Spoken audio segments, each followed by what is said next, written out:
Śrī Pippalāyana said, this is text 86, book 2, chapter 2. Why do you want to leave this exalted place for another, and why are you wandering around to see the Supreme Lord with your eyes?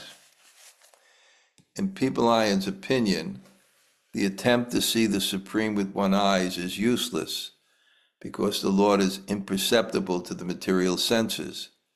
Tapaloka is the planet of the greatest masters of yogis who have completely controlled their sex urge, and the happiness enjoyed on Tapaloka is millions of times greater than that of the Prajapatis.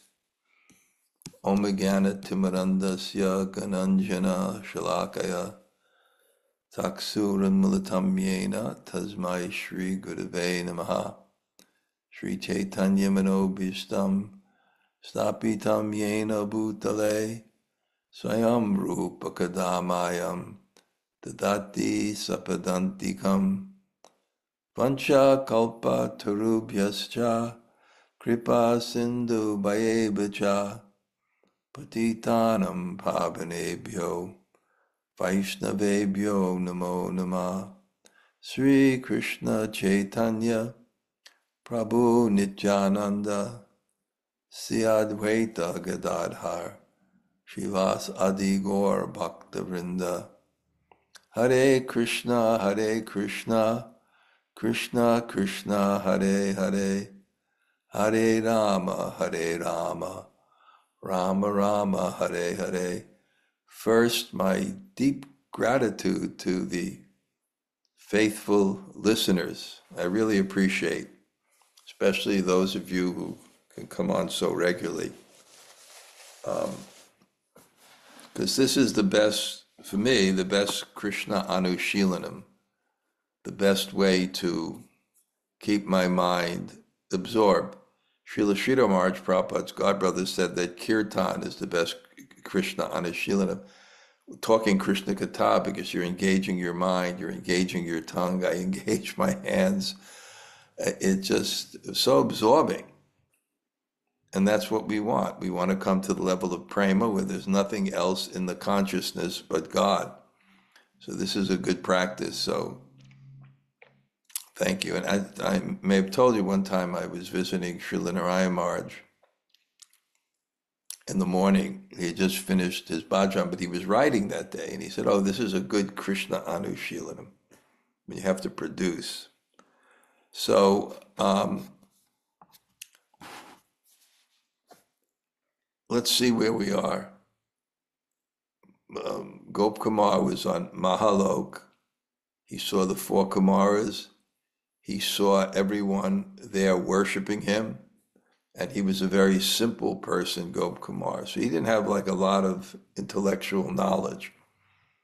So his sentiment was his strength. I guess maybe it was a little bit of his weakness, but he didn't have much knowledge, and he saw these people that everyone else was worshiping, so he wanted to know who they were worshiping because he's searching for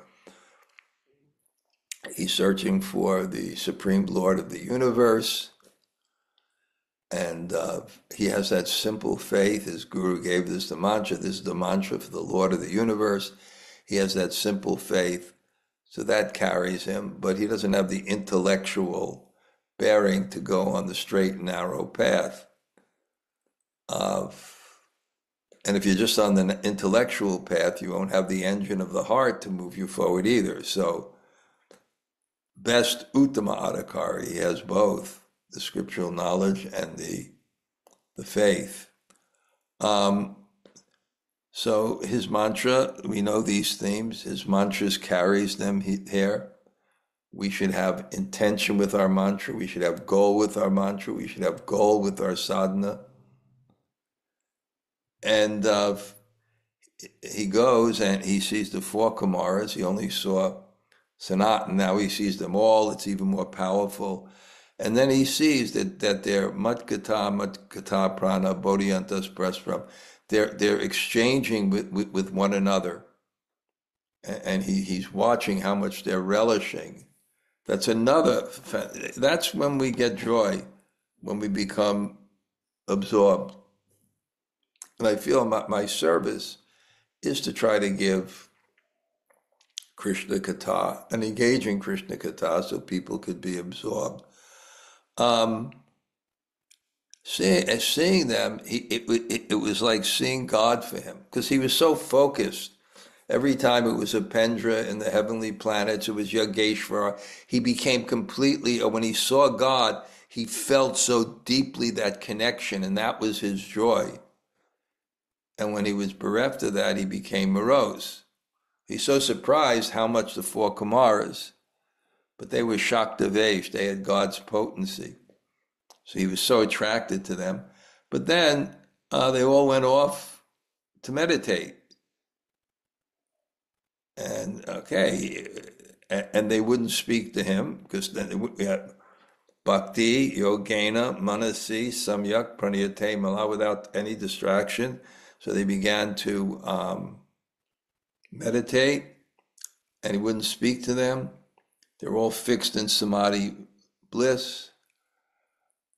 And then kind of by their influence, where there wasn't that overt perception of God, initially the environment affected him, and his desire to see God somehow dwindled. I'm trying to still wrap my mind around that, but somehow it wasn't like Yogeshwara, where he was manifest.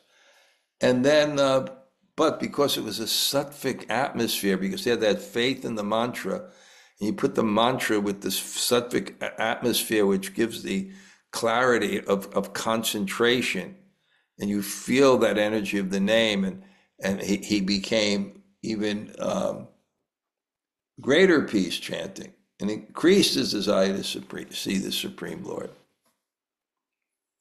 But because he didn't see the Supreme Lord manifest there,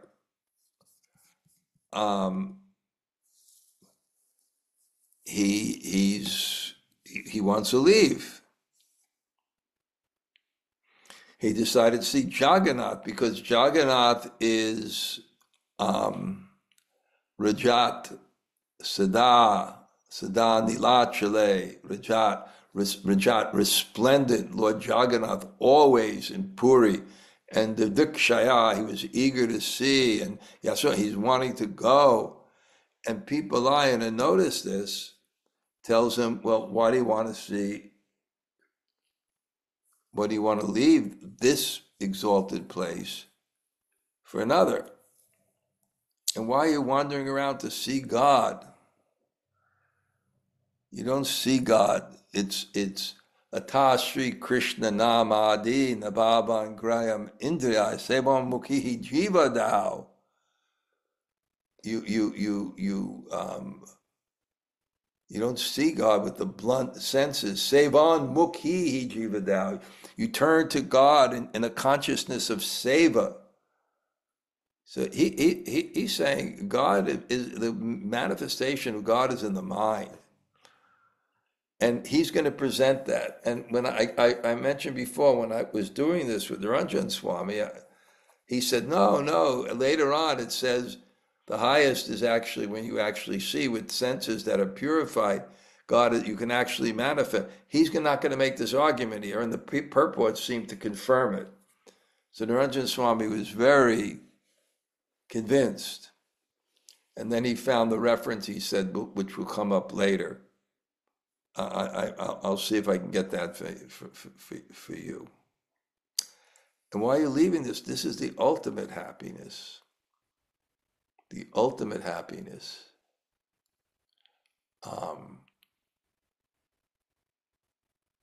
Something came up, I don't remember.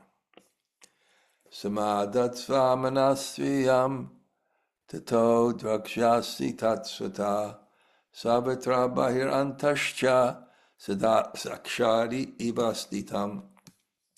You should concentrate your mind in meditation, then you will automatically see the Lord everywhere, within and without, as if always before you in person. So actually, there's inner senses and there's outer senses, and we know that. I gave so many classes on perception is dependent on attention, because if the inner sense is not focused, you don't hear. So there's this sense that the goal is the mind. Purport, Gop Kumar might ask why he shouldn't go where he can directly see the Supreme Lord, but Pippalāyana advises him instead to focus his attention within. When one fully cultivates meditation and reaches the stage of samadhi, the form of the Lord will manifest itself on its own strength without separate endeavor, just as a person's face appears in a clean mirror. She says, if the mind is clear, then automatically, without effort, God will appear. Of course, we have premanjana charita bhakti velochanena satasadaiva hidayeshu. He'll appear in the heart when the mind is clear. If Gokamor cheto dharpanam marjanam, if Gopkumar follows the recommended yogic process, he will see the Supreme Lord within, without, or at least seemingly so, sakshad eva, since in fact the Supreme Lord cannot be viewed with the external eyes. There is no use wandering around to find him. Well, it's a fact that ishadu pe tasya viparyos, when you turn away from God, you're covered by God, not by your sense perception, but by your consciousness, because actually God is everywhere. So how can you turn to God? You can turn to God only in illusion. So here you say, if you purify your heart, then you'll see God. You'll see him in the mind. You'll see him everywhere. Paramatma vasudeva satchit ananda vigraha natantan shodite chitte sparat yesha nachayata. Lord Vasudeva, the Supreme Soul, the embodiment of eternity, knowledge, and bliss, reveals himself in a thoroughly purified heart and nowhere else. Spurati, he manifests, this word spurati, he manifests, shodite chitte, in a purified heart. Who? Satchit Ananda, Paramatma, Vasudeva, the Supreme Soul, Satchit Ananda, embodiment of eternity, knowledge, and bliss. Spurti, he reveals himself. Nachanyata, not any place else. Purport, Sri Vasudeva, the presiding Lord of consciousness, reveals himself only within chitta, the heart, the subtle seat of awareness, more subtle than the mind.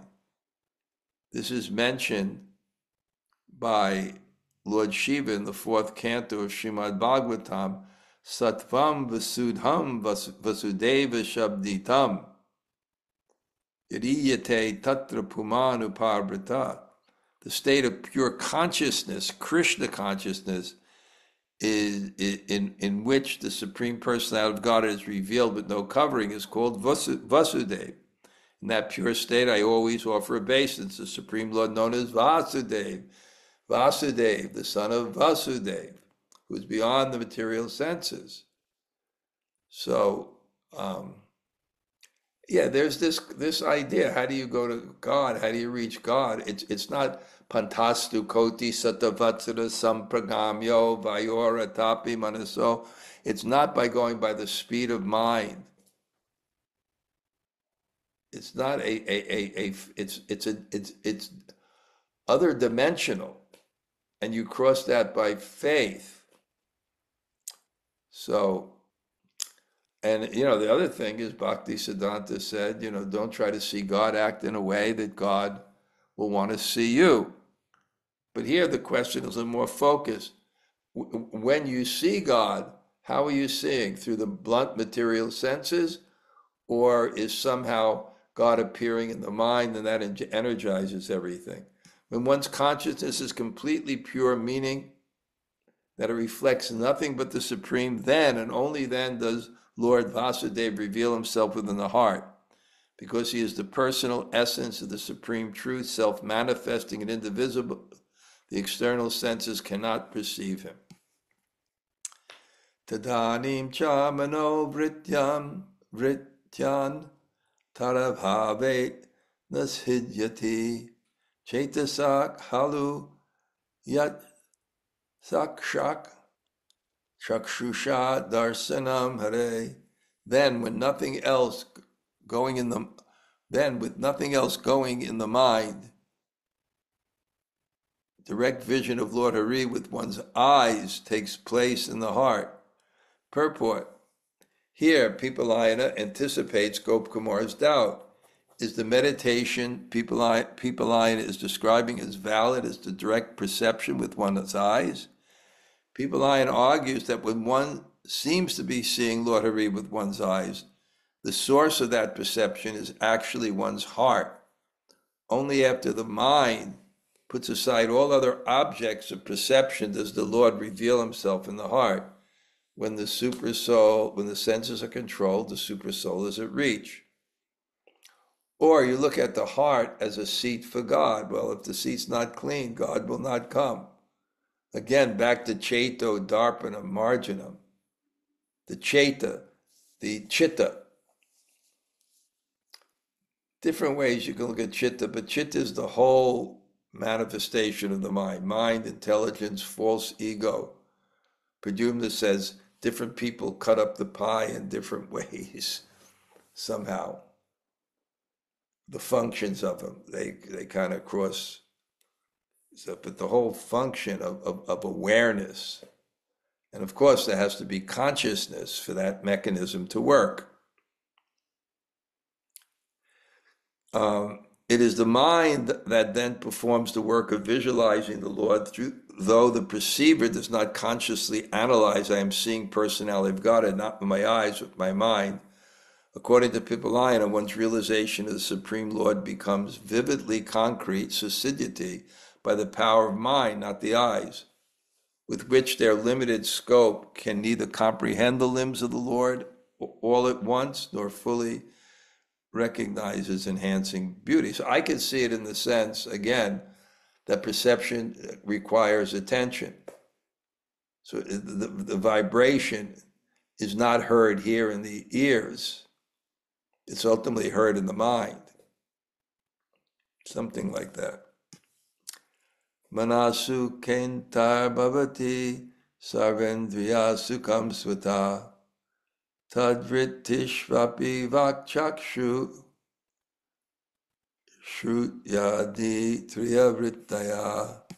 When the mind is happy, all the senses are automatically happy, for the functions of speech, vision, hearing, and other senses are included within the functions of the mind.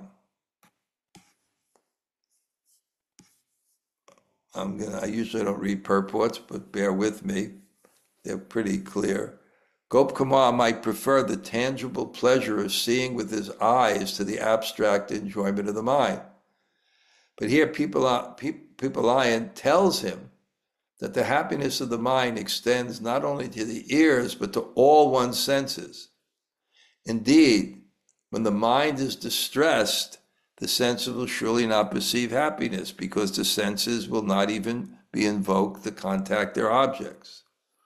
So I guess people have experience like that with depression. Everything invokes sadness. The correlation between happiness of mind and happiness for the senses is natural and automatic, since all the senses are rooted in the mind. Just as the branches and leaves of a tree are nourished when the tree is watered at the root, when the mind is satisfied, so too are the senses, with no need for them to make separate effort. Still, Gopkumar might say that what that mind does when one remembers falls short of what the organs like those of the speech and vision do when, for example, one chants and sees. In other words, don't the senses, being many and varied, enjoy greater pleasure than the mind? Pippalāyana answers that the function of all the senses are included in the functions of the mind. Chanting the Lord's name, seeing his deity, and all the sensory activities are made possible by the actions of the mind. I'm trying to grab my mind around this because it seems so subtle. Obviously,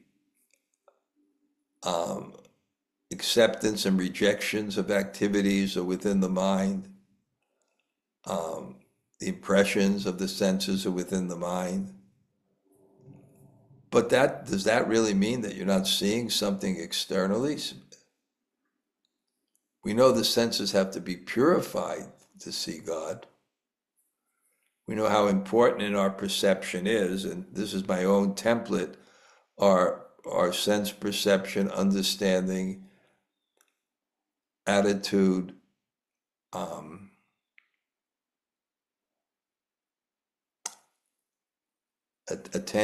perception, attention, attitude, understanding, attitude, and mercy. Manovritim vinasarve indriyanam pratyo phala kritarpiha kriteva syad atmanan yanupaladita. Without the functions of the mind, the functions of all the senses are useless. For even if one acts, one's deeds will be as if never performed, because the self will be unable to perceive them. At least I understand this to the level that attention is required for perception, because without the activation of the mind, the impressions will not affect the soul. Purport, the same point is re-argued here, but by negative logic. When the mind is inattentive, I love when I make a point and then it's confirmed. When the mind is inattentive, the senses may be active, but they cannot establish real contact with their objects. Each sense has its own proper object, form for the sense of sight, texture for touch, and so on. The purpose of the senses is achieved when they contact their objects and perception occurs. Perception, however, requires the active participation of two other agents as well, the mind, living soul. Of course, otherwise it's just mechanisms. So there's a mechanism of the senses, then a mechanism there's a mechanism of the senses, there's a mechanism of the mind, and then there's perception in the soul. This is why I think classic yoga philosophy, and I've written about this, is defective. Because they somehow or other believe that what do they believe? I think an old article will help here.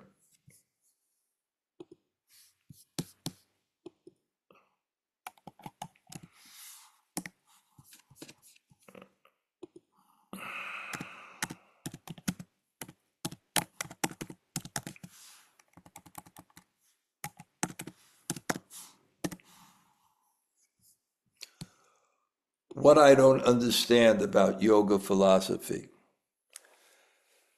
I was sent an article written by a renowned Vrindavan Vaishnav scholar and friend of mine of many years. I was being asked for a clarification as the article didn't seem to conform to what we have been taught about the nature of the soul.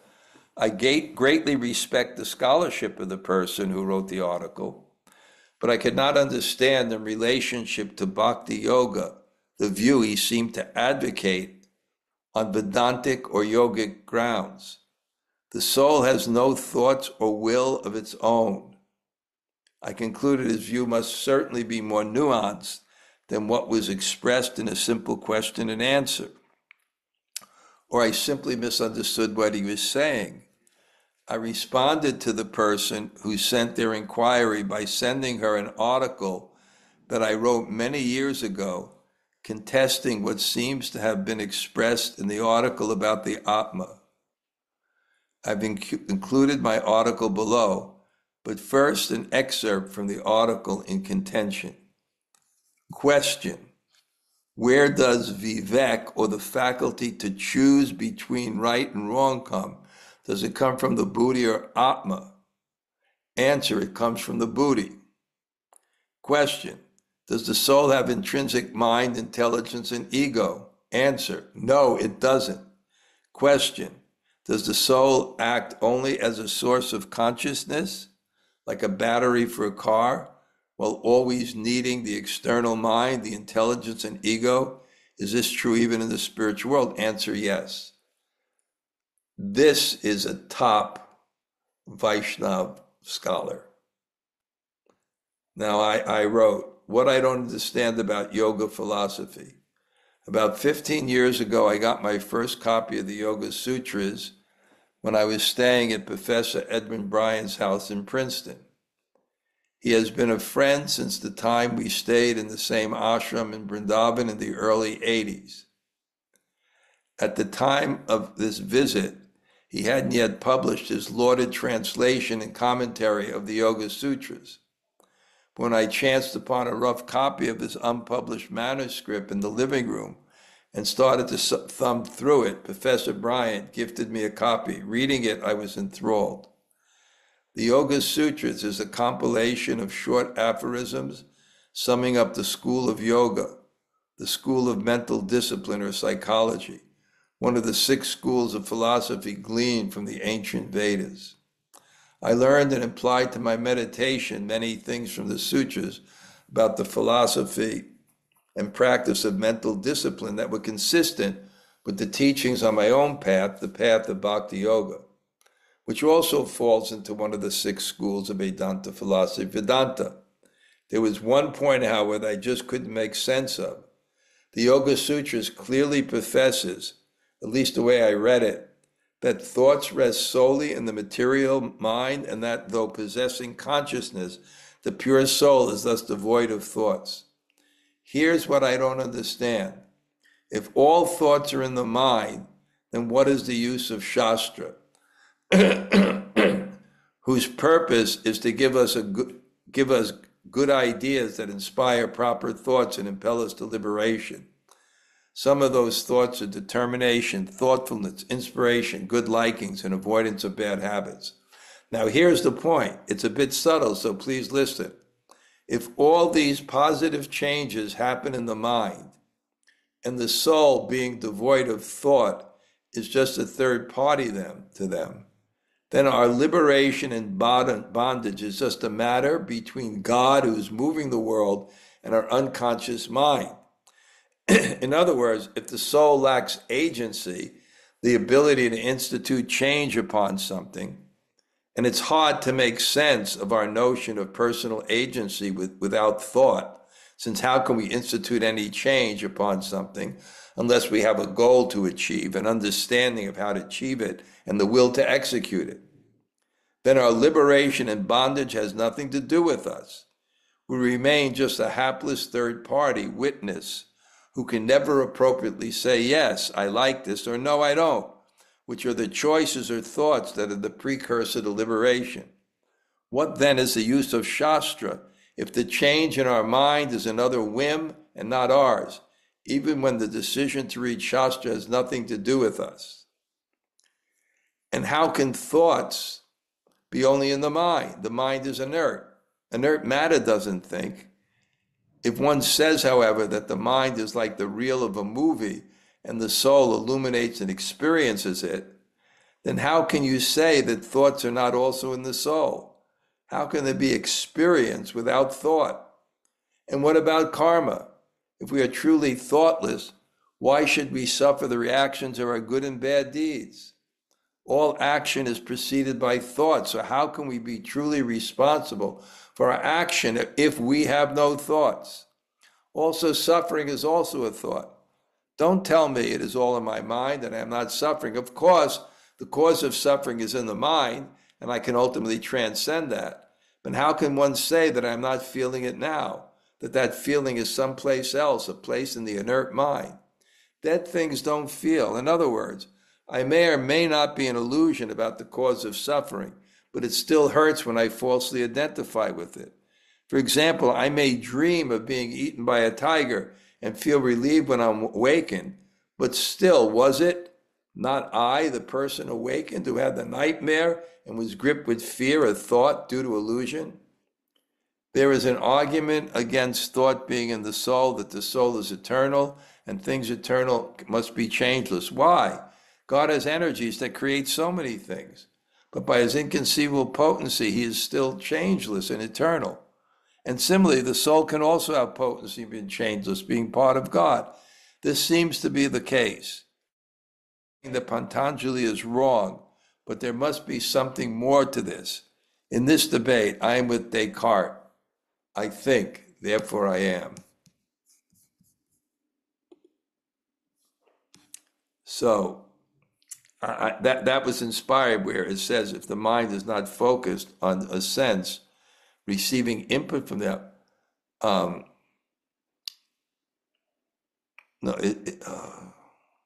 perception, however, requires the active participation of two other agents as well, the mind and the living soul. So this is, at least the commentary here is agreeing with me. The explanation from everyday life, anyone can understand. This explanation from everyday life, anyone can understand. By extension, Pippalāyana argues, one seeing the personality of God is in reality the Lord manifesting himself through the functions of one's purified consciousness.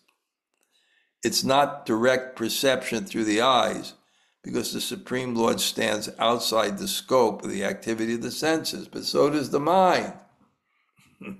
So if you want to, this is like then radically the other thing, that all perception takes place in the soul. Kadachid bhakti vatsalyad yati che drishyatam drisho jnana dristyaiva tajatam abhimana param drisho.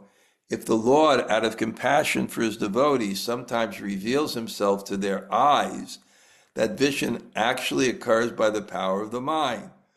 One only imagines the eyes to be the seers. I don't really know what the point is here. Where is the impression taking place and who's observing it? To me, then, it's the soul. And of course, the impressions from the senses come to the mind. The mind has the ability, as far as my understanding, the mind is kind of impulsive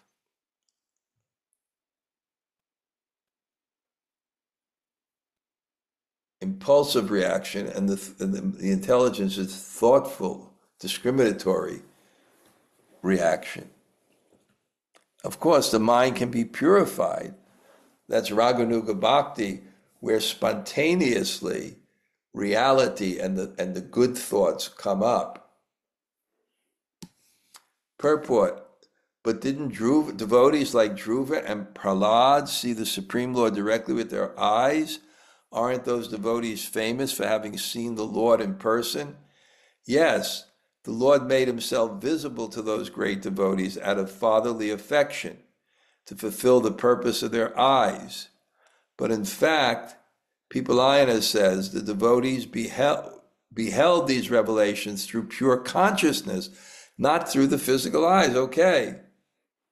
Because the scope of our physical sight is narrow, with our eyes we are unable to perceive an object that has no limits. Why then are Dhruva, Prahlad, and others famous for having had the Lord's darshan? And why is he famous as Bhakta-vatsal, he who shows affection for his devotees? It's because in each and every case, the devotee, the jiva's soul, identifying with his own senses, presumed, I am seeing the Lord directly with my eyes. That those devotees thought that way is evidence that the personality of God was kind to them. That the sense of sight fails to perceive what is beyond its scope does not mean that the eyes are utterly useless. Frankly, I like to elucidate things. I don't know, what's the point here? Now, I'm not really grasping it. Because yes, the eyes is like a camera or an audio thing. It's required in perception. The mind is required in perception, and the pure consciousness is required in perception. Tasya karunya shakyava drishtyo swapi bahir drisho tatapi darshanananda swayanao jayate ridi. And even if by the power of his mercy he becomes visible to external eyes, the bliss that arises from seeing him has its natural source in the heart. Now, Pippalāyana Rishi doesn't want him to go just because he can't see the Lord here. So he's somehow making a case that, don't go wandering around. You're not going to see God. Work on your mind, meditate, fix your consciousness. You're not going to go see God. You're not going to find God, not with the material eyes. Again, that verse, Ata Shri Krishna Nama Adi, the bhavam grayam indriyai, seva mukhi hi jiva thou. Sparat, you'll get that vision when the senses are pure. Purport, but isn't the Supreme Lord by his personal energy free to do anything he wants? Yes, but miracles are for the ultimate benefit of the conscious soul, rather than for the soul's inert senses. The power of the Lord's compassion can indeed make the physical eyes able to perceive him if he so desired. But the fruit of that perception, that pleasure felt from it, would still come from where pleasure, pain, and anxiety are always born, the mind. Of course, because the senses just see the object, but the interpretation of the object impulsively is the mind, discriminatorily is the intelligence, but the value, the understanding is within the internal senses. I get it. It's within the internal senses. In fact, in meditation, in deep meditation, in the levels of samadhi, at the higher level of concentration, you don't see the objects. You just see the elements of the objects. I guess the mind puts it all together. And because in yoga, it's yoga, chitta, vritti, nirodha, it's it's stopping the fluctuations of the mind. So stopping the fluctuations of the mind in high meditation means that you don't have any interpretive analysis of perception. But that doesn't mean that there isn't a reality in perception. The mind may help you to distinguish. We discussed that with understanding. This is what it is. And at the highest levels of meditation, not even understanding the object, it's just you see prakriti. You see just a subtle matter. So somehow this seems more like Jnana Mishra Bhakti. But anyway, Pippalāyana is saying, why go? It won't be your senses. Stay here. You work on your mind. Then the Lord will appear.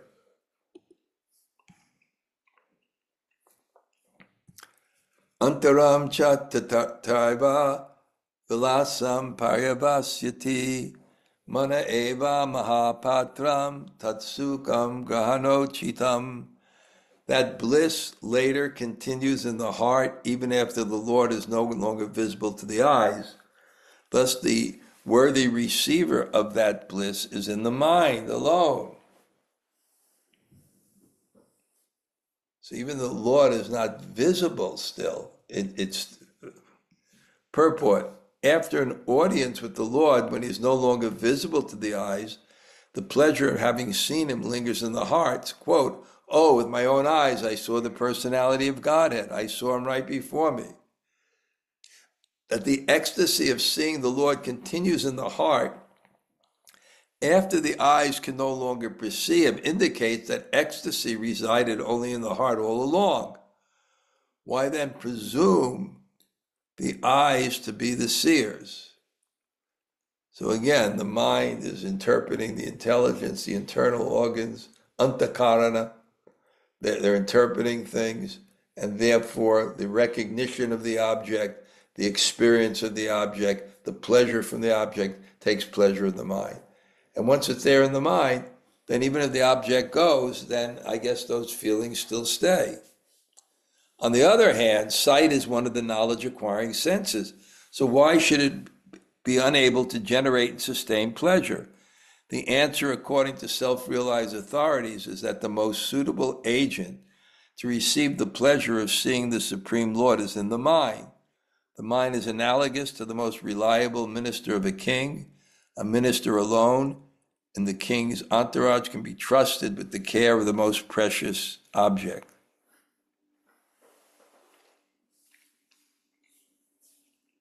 So the mind takes the experiences and keeps them.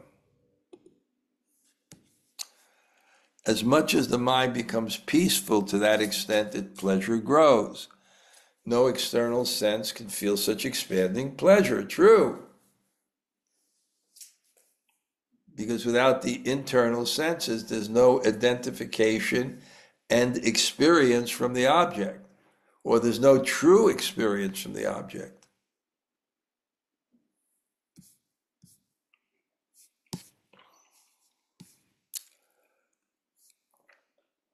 It may be argued that the mind is limited in its scope, like other senses. That is true.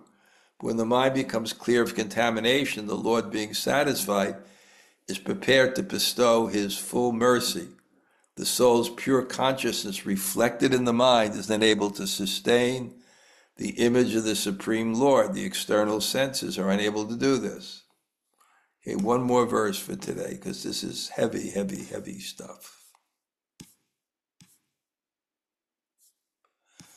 Well, it's quite a verse. I'll just read the Sanskrit and English. Antardhanena draṣṭuṁ sakshat drishtvā iva prabho kripa vishesham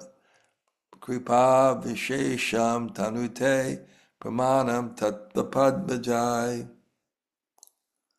When the Lord expands his special mercy, one sees the Lord within the meditation, as if directly with the eyes. This we can understand from what happened to lotus-born Brahma. Okay, I'm going to stop now to somehow, this is a lot, I'm a communicator, there's a lot to digest, even for me, teaching it. Okay, Jamunajai, what did you get today? You able to extract anything? This is a tough one. Yeah, Hare Krishna Maharaj. This it seemed like it went round and round and round and round, but I was really reflecting on two things in that last line that you just read. It doesn't almost matter that the ultimate experience is really the internal one. It's like you were saying, the ecstasy actually is inside. So I just kept thinking, just going round and round as the mind. In the end, it's always about the internal energy where you experience it. It seemed to me what and there was one other thought I had. I always thought it was interesting that both Dhruva and Prahlad had this direct experience. That's what And so happens. I was thinking their material senses were better than adult senses, and then they were probably pure of heart. So from both angles of whether you perceive, they were both more set up to perceive with the Chaitra Darshanam. They both were clearer, I always thought. So there's just some Nice. thoughts, but this one was round and round. Yeah, Jamunajaya, you're going to work? Now I'm on my way to Washington D.C. right now to visit my sister, and so I have a chauffeur. Hey, okay. Oh, So now I see why you're so free. Huh? yeah. So then I was like, "Do you mind if I listen to Mirage for because it's a Boy, 5 hour drive? I you're got like a tune in to listen to Mirage you're for an like a hour." you're like a real queen, Gail, huh? Personal chauffeur. Wow. Yes, I have a driver with me today, a chauffeur. So, so I was Okay. able to still take notes. Okay, good. All right, Thank you, Gail, Mirage. you must have some question. Maharaj, I Yeah. think you're going to have to carve out time for me to have a conversation because I'm just brimming over here. Okay, I'll tell you what, Gail, why don't we make a time today? Yes. How about you call me at 11 o'clock? Okay. And I want you to know, Jamuna Jaya, I don't know if you caught it, but Maharaj is going to confuse people, the people who already think that you are me, because Maharaj just called you Gail. And Yeah, I so, heard that. I didn't call right? you Gail. You caught No. that, right, Jamuna? Yeah. You did for 1 second, Mirage. You just said Gail, and you said for 1 second. So I want everybody to know Jamuna Jaya and I are two different people. Two different people. Okay. Okay, Gail. Okay, I'll carve out time for you, Gail. Okay? Thank you so much. Okay, 11 o'clock, call me. Yes. Okay, this is really, this is really deep stuff here. It's something. Okay. Okay, anybody like to say hello? Hare Krishna Maharaj. Jabat Sundar is here. Haribo. Okay, still in Tehran? Yeah, I'm in Tehran. Yeah. Did you go to some Radhastami function? Yes, we did, and it was very good. Yeah. Whose It was a house home was that? program. Hashayar. Who? Hashayar, do you know him? I don't know if you remember him. Hashayar. Does he listen to my classes? No, he doesn't. Okay, I'm not But sure. he came to India a few times as well. Okay, so you had kirtan? Yeah, we had kirtan. It was a lovely home program, and everybody was there. And Sudeshri wasn't there. No, Siddheshwari wasn't. But this morning I saw Siddheshwari. She's going on the Saturday. She's going to Toronto, I think, Really? in Canada. You saw Yeah. her you saw her this morning? Yeah, I saw her this morning. Okay, I'll give her a little call To too. say, we just saw her each other to say bye. She's going. You had a meeting or you just ran into her? No, we had a meeting with Narmasaki, Nityangi, and Wow. everybody. Yeah. Wow. Everybody was here. Fortunately, everybody in Tehran, so I had a good chance to see everybody. Oh, that's wonderful. That's wonderful. Okay, thank you. Thank you very much, Maharaj. Thank you for the class. Okay, Haribo. Haribo. Anybody else say hello? Hare Krishna Maharaj. Thank you for class. It's a pleasure, Sundari Radha. What an eye this guy got. I was looking at that video like time and time again. It was like a half a millimeter, and it's like I couldn't find myself. What? I don't know. I just caught it. Well, to cut that hair, you got to be like a surgeon. You can't. Got to be real clear. He knows every dimension of your face. That's right. That's right. Okay. Thank you for class. Yes, thank you. Okay. All right. Anybody else? I'm looking at all the people that are coming and thank you all. This is Hemala Tarada. Thank you so Hi, much. Bo. Nice to see you. Okay, I got your letter. I have to still research it. I'll get back to you in a few days.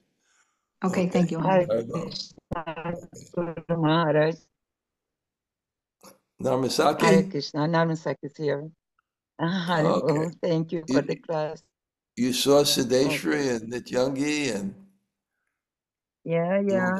Today nice. they had a gathering. It was very nice because Siddheshwari is leaving for Canada, and I don't think I have a chance to see her in a short time. Okay, that's great. That's great. So yeah, it was nice to see everybody. Okay. Yeah. Thank you. Yeah. Okay, Haribo. Okay. Krishna Maharaj, thank you for the class. This is Krishna-katha. Thank you so much. So great to see you. Thank you. Okay. I'm going to head out now.